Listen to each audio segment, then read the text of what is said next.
All right, we've still got a few more tests to determine convergence. We're going to look at the alternating series test, and we're going to look at absolute and conditional convergence, which are two different types of convergence for a series. All right, quick review of what we've seen so far. We have the nth term test. That's the first thing that you should at least go through in your head. Think about what the terms are approaching, because if the terms don't go to zero, you know that the series diverges. If the terms do go to zero, then we go and we try one of these other tests. We've got the geometric series test, telescoping series,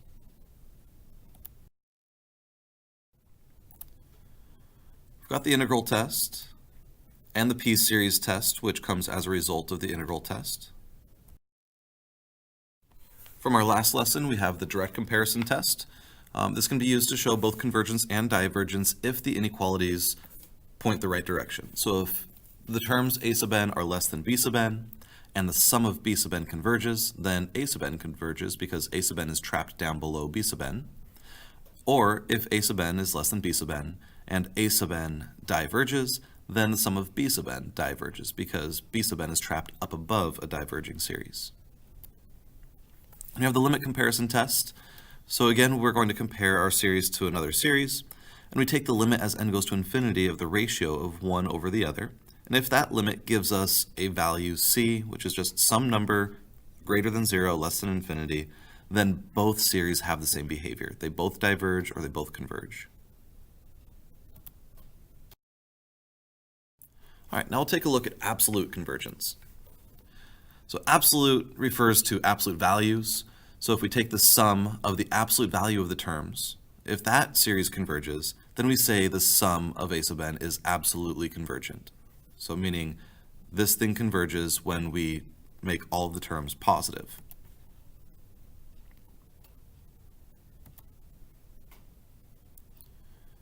Okay, and as a result of this, if the sum of the absolute value of the terms converges, the original series also converges. So if something converges absolutely, it converges.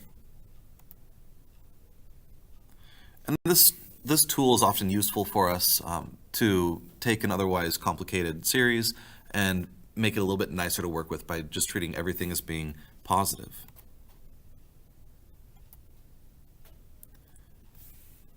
All right, now if the series, the sum of a sub n converges, but if you were to take the sum of the absolute value of a sub n and that diverges, we say that the series, the sum of a sub n, is conditionally convergent. So a series is either absolutely convergent or conditionally convergent. It's one or the other.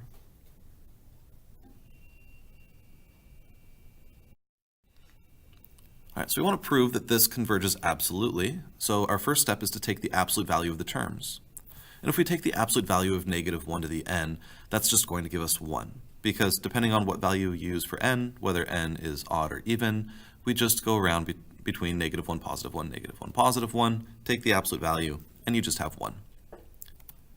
And we know that the sum of 1 over n squared converges by piece series with p equals 2. Therefore, the original series, the sum of negative 1 to the n over n squared, converges absolutely. So we took the absolute value of the terms, we showed that that new series converges, and we could conclude that the original series converges absolutely. Now, if you think about adding the terms of a series where some are positive and some are negative, those terms are essentially canceling out to an effect. So by taking the absolute value of the terms, it actually makes it harder for a series to converge. So if a series converges absolutely, it's sort of a stronger form of convergence. It's saying that, even though this thing would converge with the negative terms, we don't need them.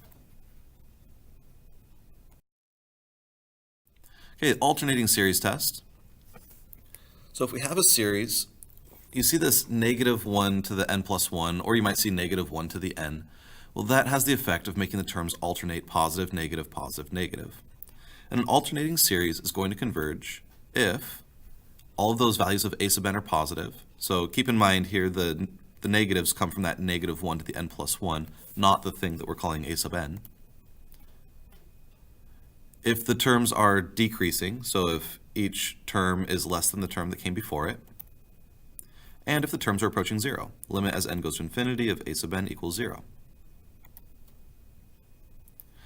So essentially here, if the terms are approaching 0, and if the terms are always decreasing, the series is going to converge if it's alternating.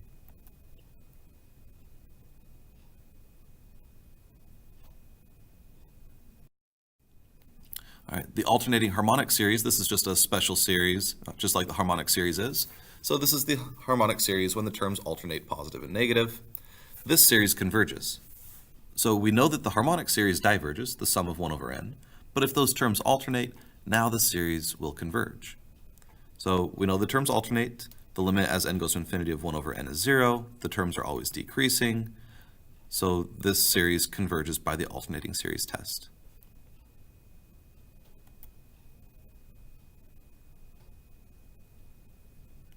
So this series is convergent, but it is not absolutely convergent, because if we took the absolute value of the terms, we'd have the harmonic series, which we know diverges. So this is an example of a series that we would say is conditionally convergent. Right, when we're adding terms of an alternating series, we go positive, negative, positive, negative. So each time we add another term, we get a little bit closer to the true value.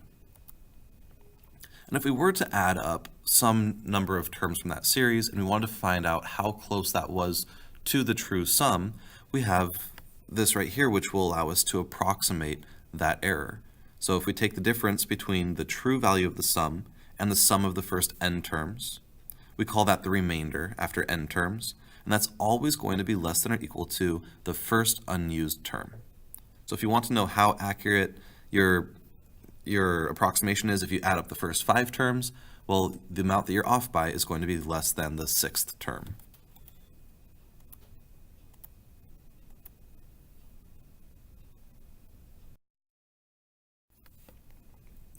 All right, so let's see here. We want to determine if this series converges absolutely or conditionally, or if it maybe diverges. And then we want to find a bound for the error after 99 terms. Okay, so if we write out a few terms here, we can get an idea of how this thing behaves. First, let's test for absolute convergence. And if you're going through trying to determine if you have absolute or conditional convergence, you always want to check for absolute convergence first. So I take the absolute value of the terms, that drops the negative 1 to the n plus 1. Now I know that n plus 3 over n squared is greater than or equal to 1 over n. The sum of 1 over n diverges, so the sum of n plus 3 over n squared diverges by direct comparison. Now all we've shown here is that this series does not converge absolutely. The original series still might converge.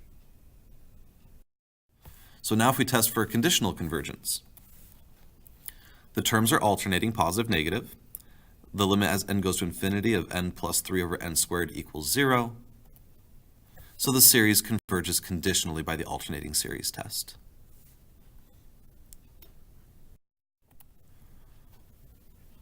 Okay, so we want to find the error after 99 terms. So if we add up the first 99 terms, how far off are we from the true sum if we were to add up infinitely many terms? We know that that is going to be less than the 100th term. So the remainder after 99 terms is less than or equal to a sub 100. And if we plug that into the series here, plug in 100 for n, and notice we're just dealing with absolute values, so we're disregarding whether we are above or below the estimate. We just want to know one way or the other how much are we off by. And our remainder is less than or equal to 0.0103.